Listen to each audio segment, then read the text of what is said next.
Now on BBC News, the capital in the sea, exploring Indonesia's plans to move its capital from the climate-threatened megalopolis of Jakarta to the once jungle-covered island of Borneo, 800 miles away.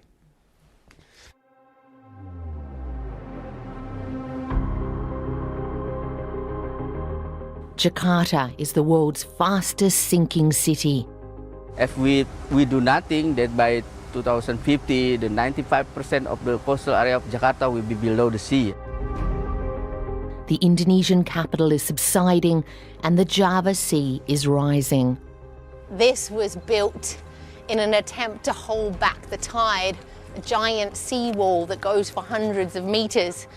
But what's on the other side has become an iconic image of a city that's living on borrowed time. Whew. This mosque went under years ago, and the predictions for this area are bleak. Faced with this future, the government is vowing to build a new capital on the jungle-covered island of Borneo. They're promising to build a world-class sustainable city. But what will it mean for the people who live in this unique environment? Kami kecewa, sedih, dan sangat tidak menyetujui hal itu. Kami takut hutan kami menjadi gedung-gedung yang tinggi. Mata pencaharian kami, perekonomian kami hilang.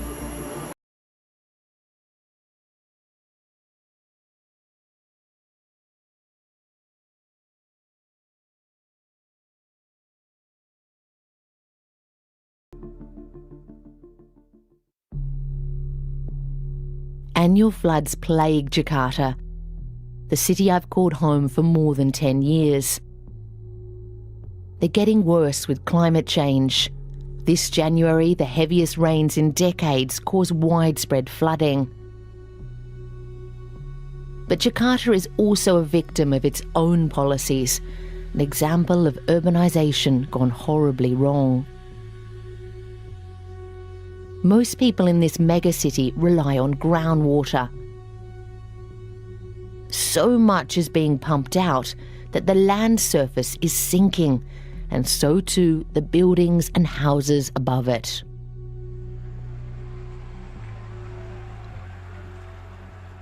So we're below sea level now, aren't we? Yes, it's already 2 meters below the sea level now. Yeah. And what happened a couple of years ago here? Yeah, so this is the original dike, yeah. So in 2007, the seawater is overtopping this old dike. And then the government increased it for about 1 meter. And in 2017, the seawater is again overtopping this dike. The water rushing over at great speed, flooding homes here. In response, the wall was made higher. But not long after we visited, it collapsed. Irma lives meters away from the dike. Kita kena banjir terus, apalagi kalau air lagi naik kan, jadi airnya ngeluap ke bawah gitu. Sering? Sering, setahun sekali pasti terjadi. Walaupun sekarang kan tanggul sudah ditinggikan, walaupun sedikit kita tetap waspada banjir juga. And people here have had to take extraordinary steps to try and stop their houses from sinking. Ya Bu, boleh masuk? Boleh masuk, silakan. Ini tanahnya dinaikin ya Bu? Iya, dinaikin 4 mobil. Batu-batu kasar dulu, baru di semen, terus baru di tehel. Jadi menjadi lebih dekat dengan dinding. So they're having to put on cement and rocks in order to build the house up as it sinks down. So the floor is getting closer and closer to the roof. Hidupnya di sini, mau tinggal di mana? Dulu juga ya, namanya orang susah. Nggak ada pilihan untuk pindah ya? But the government does. With Jakarta sinking, the president wants to move the capital to a new site 1,000 kilometres away to the island of Borneo. Nearly 200,000 hectares of land has been designated. The estimate cost, $33 billion, and the deadline within just 5 years.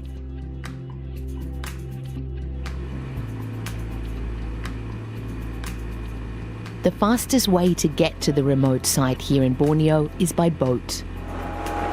We're on an official site visit. Government ministers have flown in from Jakarta to visit the site where they plan to build this brand new capital, and we're following them. First stop is to survey a bridge that will provide key access to the area. Officials making promises that the mistakes of the past will not be repeated here.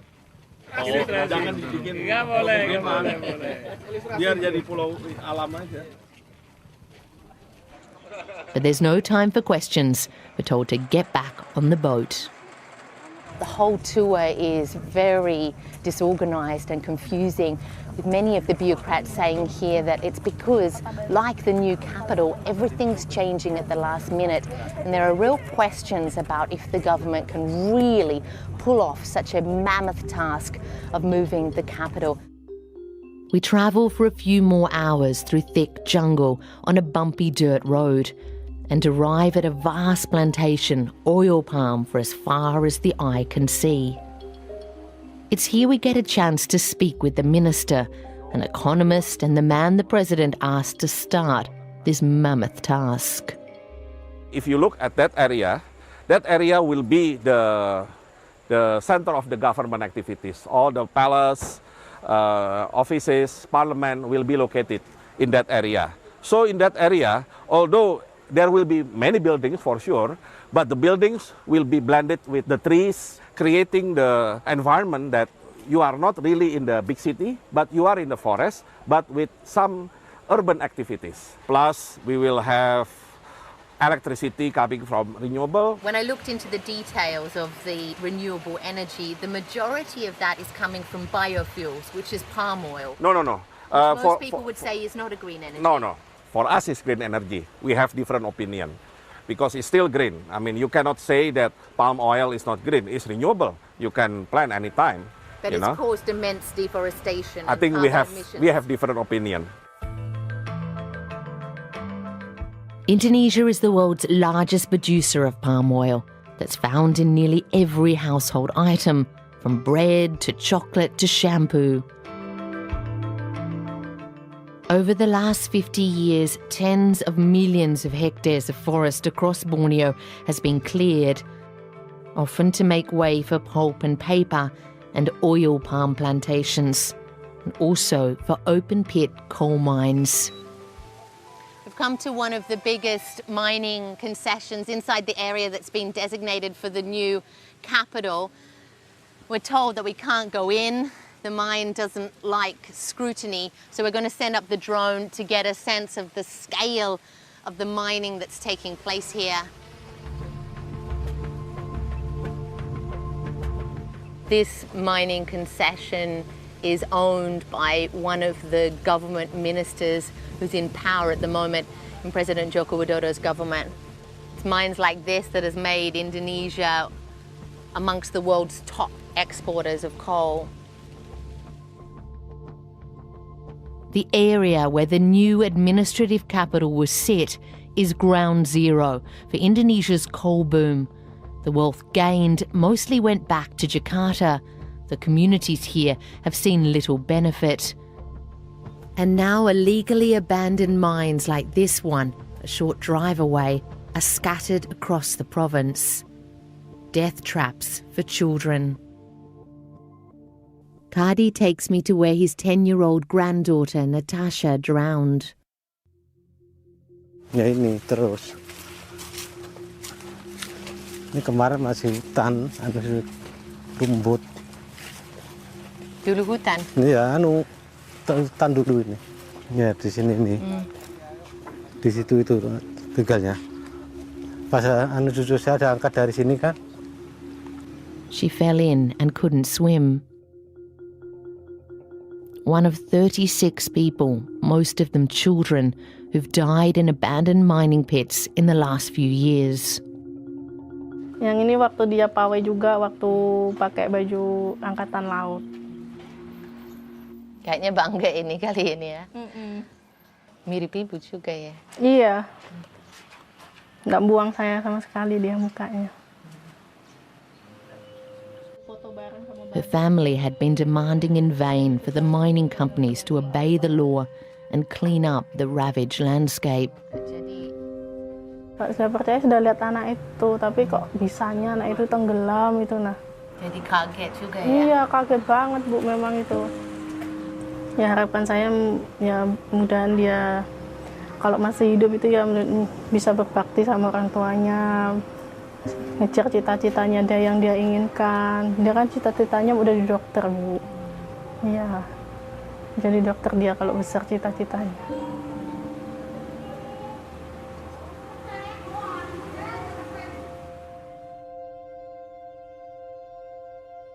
Their family moved here in the 1970s as part of a huge government-sponsored transmigration program to get people out of overcrowded Java to sparsely populated areas like Kalimantan. Tapi ya banyak kan tidak betah sama pulang, karena di sini susah diantam babi, monyet, segala macam itu. Now they're going to make this area the new capital of Indonesia in your area. How do you feel about that? Mendukungnya supaya maju dan lagi bisa rame, gitu loh. Nggak ada masalah komplain gini-gini, nggak ada. Yang jelas itu rame, kalau ibu kota di sini kan rame, semakin rame. Tata usaha mungkin juga akan meningkat, ekonomi akan meningkat. This is what their new capital on their doorstep could look like. This, the winning urban design, selected through a government-run competition. The team's vision is of a compact capital city, inspired and respectful of its rainforest environment. We will not encroach to the protected forests. In fact, we will try to increase the area of the natural forest. We have a very good opportunity to start from scratch, where we have all the model of the city that is compact, that is walkable, that is based on mass transit or public transport, where we use all the best practices possible. So this is the target that we set, that we hope that we can contribute to the world by creating a model city.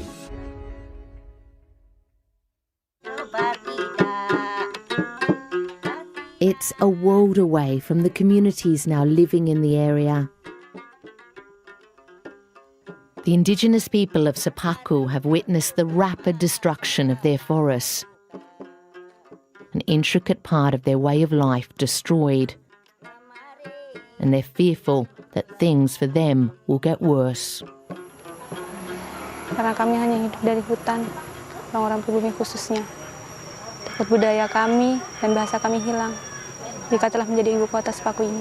Are you not optimistic or hopeful that perhaps with access to universities, to better schools that may come with the new capital, that there could be a brighter future for your generation or those to come? Ya, memang benar.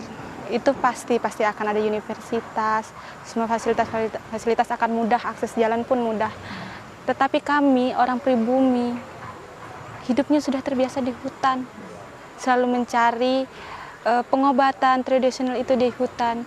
Kami pun hidup dengan terbiasa berkebun. Mayoritas orang pribumi itu dia tidak bisa bersaing dengan orang-orang yang ada di luar seperti di ibu kota.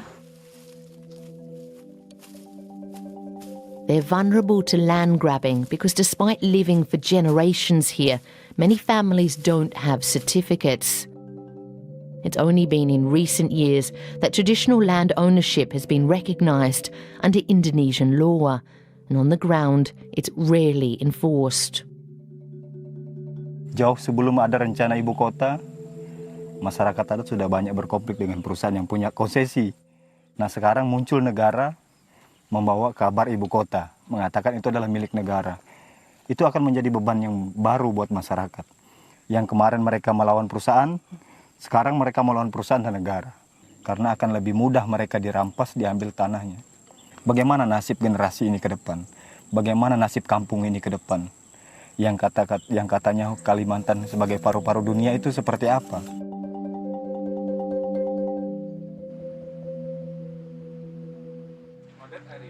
Back on the official tour, I put these concerns to the minister.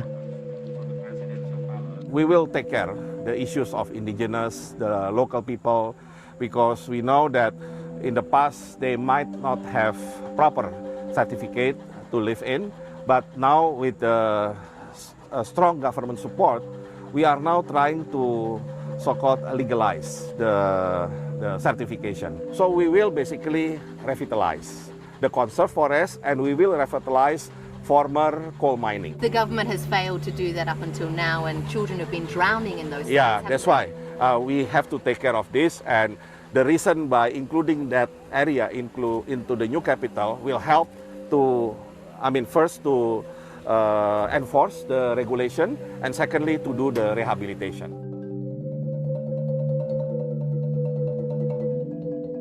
A new city here will attract people and businesses to the area. The price of land has already dramatically increased, and this will put pressure on the unique, fragile environment here. Heading into the jungle, this is one of the last patches of forest in East Kalimantan that falls within the area of the new capital. Ini kuat ya? The government is vowing to protect this forest, known as Bukit Sahato, but local environmentalists like my guide, Dede Irawan, are worried. It's really beautiful forest, thick forest. Di sini tempat berbagai macam binatang, hewan, flora, fauna. Cari makan di sini, tempat tinggal di sini, dan mereka hidup di sini. Kalau ini dialihfungsikan dengan adanya ibu kota maupun dialihfungsikan dengan hutan produksi, flora fauna mau tinggal di mana lagi selain dari sini. But the government is insisting that it will protect existing forests, and they're even saying that they're going to restore areas to make this really a forest city. Belum direalisasikan, akan tuh bisa menjadi mereka bohong, mendustai, atau mereka memang iya. Belum ada bukti nyata bahwa mereka akan melestarikan. Kita patut waspadai apabila mereka akan. These forests are home to orangutans, now critically endangered. Here at a sanctuary not far from where the new capital could sit, humans are having to look after orphan baby orangutans, teaching them vital survival skills. In the wild, they would have stayed with their mothers for around 6 to 8 years, learning these kind of skills. But here, they're having to learn them from humans in the hope that they will be able to be released back into the wild. Memerlukan peran ibu seperti itu. Jadi tugas kami memberikan susu, mengajarkannya untuk makan, memilih makanan, mencari makanan. Kalau memang sudah dewasa bisa memanjat pohon, kita ajarkan untuk memanjat pohon. Dan kalau ini lagi memang bisa buat kita ajarkan untuk buat sarang. But even with these skills, it's getting harder to find forests to release them back into. 30 years ago, this area had been reduced to grassland, but the foundation managed to reforest nearly 2,000 hectares, a precious home for orangutans and other endangered wildlife. But it's jungle they're constantly having to fight to protect. Illegal logging of fire or encroachment is still an issue here. Why? Because people surrounding this area thought they have a thing in their mind, forest is a wasteland. Why you keep the forest and I need the land? One of their greatest threats is fire. Despite being illegal, it's the fastest way to clear land. The worst burning season in decades was in 2015. Across Borneo that year, 2 million hectares was burnt. releasing the same amount of carbon emissions in a few months as the US did in a year. Despite promises it would never happen again, last dry season the fires returned, sending a toxic haze through the forests and across the region once again. Jamartin holds out hope that if the country's most powerful are also forced to breathe in the toxic air and see the deforestation firsthand, then things might change. If there is no forest for the orangutan, they know it, right? They see it in their face directly. They don't have to go to Jakarta to explain it. Just invite them to see that. Do you think it's going to be a forest city? It should be. But do you think they will build like that? They have to. They have to. If they try to make it like in Jakarta, they're doing the wrong things again. Back in the village of Sepaku, the community is bracing themselves for what might come. Itu menjadi tugas kami para orang-orang adat untuk mempersiapkan diri kepada anak-anak kami. Dengan tetap melestarikan budaya, bahasa, adat istiadat kami, tetap akan kami jaga.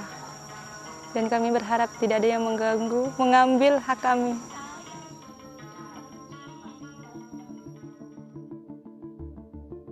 Jadi siap berjuang ya? Ya, anak-anak muda adat hari ini memang harus mempersiapkan diri untuk terus berjuang. Karena gelombang perubahan itu tidak bisa kita hindari. Cuma akar budaya kita harus tetap dilestarikan. The government is vowing that the new city will offer them a brighter future. A world-class sustainable city on their doorstep. We will build the city in a much more modern, nice way, even more modern than Jakarta. We will have electric vehicle, we have public transportation, everything, basic infrastructure, basic services that currently is not really available in other cities in Indonesia. While Jakarta will remain home to tens of millions of people who will still live in a rapidly sinking city, including this community, amongst the most threatened by flooding. Kalau saya sih maunya kalau bisa mah Jakarta tuh dibetulin aja, jangan sampai pindah begitu. Lebih baik di sini Jakarta diperbaikin lah, ditindak biar tidak jadi banjir lagi gitu, diperbaikin pokoknya. The promise is that the mistakes of the past will not be repeated in Borneo. But can that dream be realised, and at what cost to one of the most biodiverse places on Earth?